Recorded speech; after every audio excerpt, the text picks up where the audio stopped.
Today, we're really getting under the hood of Ferrari's latest creation. They call it the F80. And let me tell you, this ain't your average supercar. What's got everyone buzzing is how Ferrari decided to drop this thing. I mean, this wasn't your typical auto show song and dance. No kidding. They basically said Paris Mondial de l'Automobile, Mhm. who, and held their own event on October 17th just for the F80. Talk about making a statement. It's a power move for sure. And that whole air of exclusivity, it's baked into every inch of the F80. Like, take the price tag, for example. We're talking 3.6 million. It's enough to make your eyes water, right? Yeah. But get this, all 799 units Yeah. spoken for before people even knew all the details. That tells you what Ferrari's built here. It's not just a car. It's like desire on wheels, a piece of that Italian automotive dream, and clearly it's working. Man, it's like those high-end fashion houses, People waiting months for a handbag, except here you're waiting for a 1,200 horsepower masterpiece. Spot on. And by keeping production so limited, Ferrari creates this insane demand. It's wild when you consider they sold under 14,000 cars in 2023 compared to, say, Porsche, who moved over 320,000. Yet Ferrari's value just keeps climbing, heading towards that 100 billion mark. They've cracked the code, haven't they? Sell less, charge more, become legendary. But okay, let's cut to the chase. The F80 is more than just hype and a big price tag.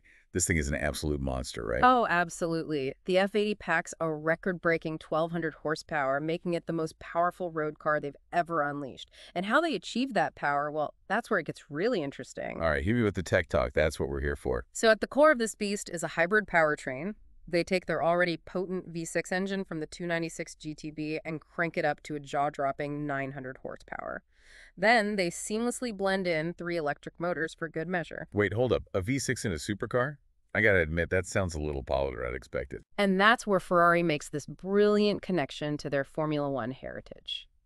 See, F1 cars have gone the way of the V6 hybrid, and now that technology trickles down to their road cars.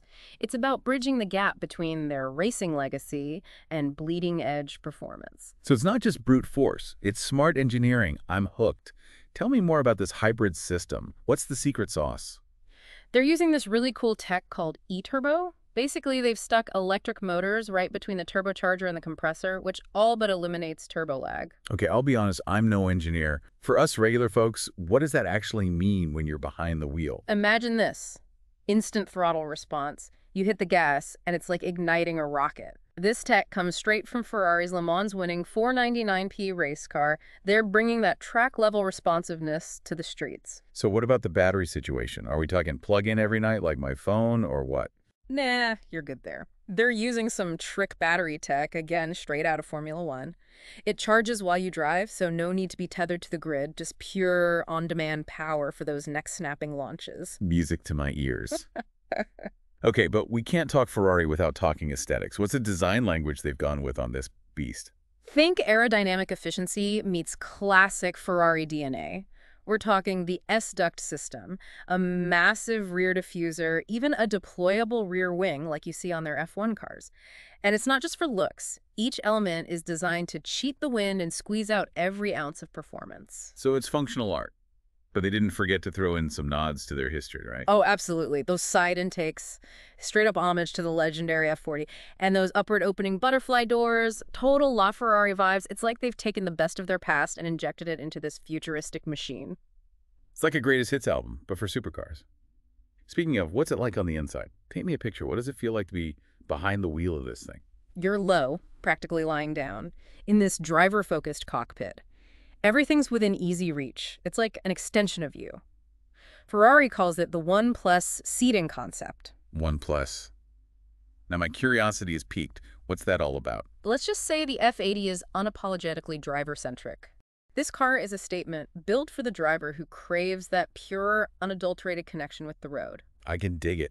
But with all this talk about 1,200 horsepower and race car tech, it almost sounds intimidating. Like, can a regular person even handle that much power? That's where Ferrari's e-Mentino system comes in. Think of it like your driving modes, tailored for different experiences. Whether you're cruising through city streets or pushing the limits on the track, they've got you covered. All right, break it down for me. What kind of modes are we talking about? So you've got 3 main ones: hybrid, performance, and, of course, qualify.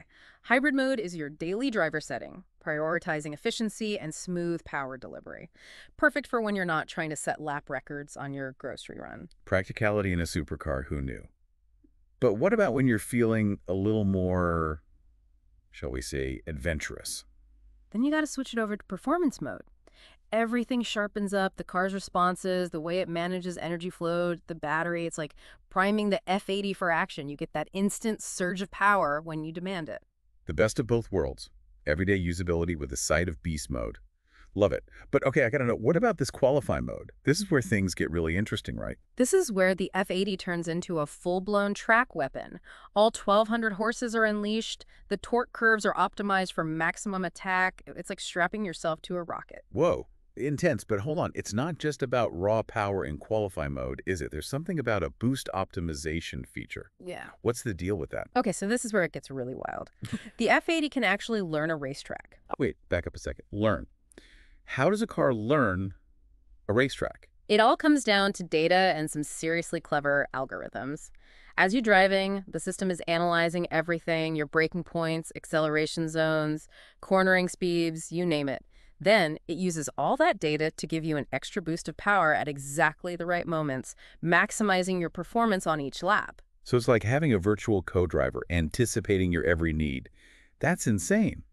This is more than just a car. It's like a high-performance computer on wheels. You got it. That's the beauty of it, really. It's about pushing the boundaries of what's possible when you combine cutting-edge technology with a passion for automotive excellence. Makes you wonder, is the F80 just a ridiculously expensive toy for the super rich, or is it something more than that? It's a question worth pondering. Sure, it's easy to get caught up in the glamour, the price tag, the sheer extravagance of it all. But underneath it all, It's like it exists in this realm beyond just transportation, almost like a statement piece. Right. exactly. The F80, it embodies so much of what Ferrari represents, that relentless pursuit of innovation, that refusal to rest on their laurels. This car, it's a glimpse into the future of performance and exclusivity. The F80 takes raw power, blends it seamlessly with cutting-edge technology, and wraps it all up in a design that screams classic Ferrari. It's a statement of success, of technological advancement. It's like the embodiment of a certain automotive dream. It makes you wonder if we're heading towards a future where cars are less about practicality and more about what they represent, like status, innovation, maybe even a person's aspirations. The F80 certainly seems to suggest that. It pushes the boundaries of what a car can be, blurs the lines between a high-performance machine, a technological marvel, and a work of art. It's a fascinating glimpse into the future of the automobile. I gotta say, I'm starting to get it. Why someone would drop millions on a car like this? It's not just about owning a Ferrari, it's about owning a piece of that future. It transcends the traditional idea of a car and becomes something more a symbol of where automotive passion and innovation can lead us. Well, folks, there you have it. The F80. It's a testament to Ferrari's legacy and a thrilling preview of what the future holds for those who dare to push the limits. Couldn't have said it better myself.